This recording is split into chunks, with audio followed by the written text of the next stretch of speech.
And a perfect example of that here is what's going on in Austin, Texas. One of my viewers, Robert, sent me this story because, as you know, local elections are coming up soon. November 4th is election day across the country, and everybody's having different local elections. And in Austin, Texas, they're proposing to increase their property taxes by 20% over there. That's right, 20%, guys, in just 1 year of an increase, okay? And the reason why that's crazy is not only the scale of the increase, but also the fact that Austin, Texas has some of the highest city taxes per person in the nation. Take a look at this chart here that shows you Austin, Texas taxes per person versus other cities, and you can see it's already at the top of the list, topping cities like Dallas, Denver, even Los Angeles, a high tax area in a high tax state. In Los Angeles, people pay about $3,100 a year in personal taxes.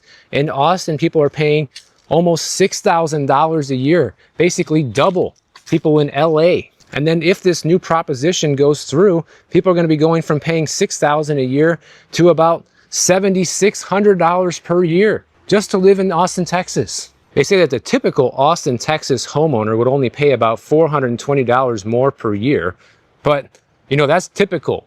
What about the realistic number? Wow, check out this house.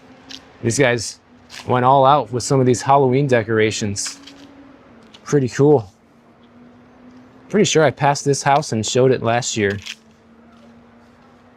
Very neat. The thing is, Austin is already one of those towns where it's unaffordable, even though home prices have dropped over 20% from their peak values in 2022. And even with that drop, home prices are still unaffordable, and yet they want to milk people for an extra 20% over there. The mayor of Austin, Texas, Kirk Watson, originally proposed only half the current increase, but that was overruled. And only one city council member in Austin, Texas voted no on this property tax increase from going on the ballot. Everybody else said, yeah, bring it on. And of course, local cities, local governments, that's all they ever want, man. They always just want more money to just blow and expect everybody to pay for it somehow. And a lot of the critics of this also argued that Austin, Texas became dependent on the federal COVID funds, and they have failed to reduce their spending ever since those funds have expired. This is becoming a very common phenomenon throughout many different facets of the economy. You see it happening with the electric car sales, boom, taking a hit. People don't get the subsidy anymore. You see what's happening with health insurance premiums. You guys saw my video on this. Health insurance premiums are skyrocketing now that the COVID era subsidies are ending. It's like basically everything now depends on some sort of government help or stimulus or subsidy just to be able to function properly. What does that tell you about the health of our economy? And what does that tell you about what they're going to do in the wake of our national debt being higher than ever and the debt payments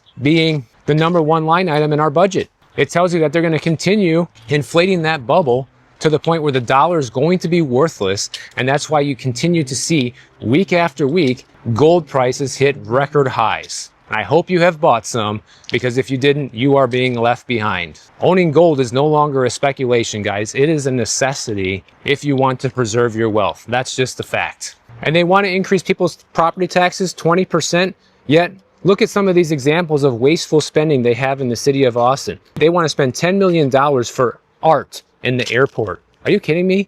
$10 million for art? They want to spend $1.1 million on a new city logo. They refuse to audit major departments like the water department or the energy department and the homeless program since 2019. I mean, this sounds like ultimate corruption if you ask me. I hope the people in Austin, Texas are smart enough to vote this down, because I never understood why people vote against their own interests. It always baffles me when stuff like this gets passed, but they also use tricky words and misleading tactics to get people to misunderstand what these ballot measures are really about and kind of trick people into voting for these things, and they only realize afterwards that it was a giant mistake.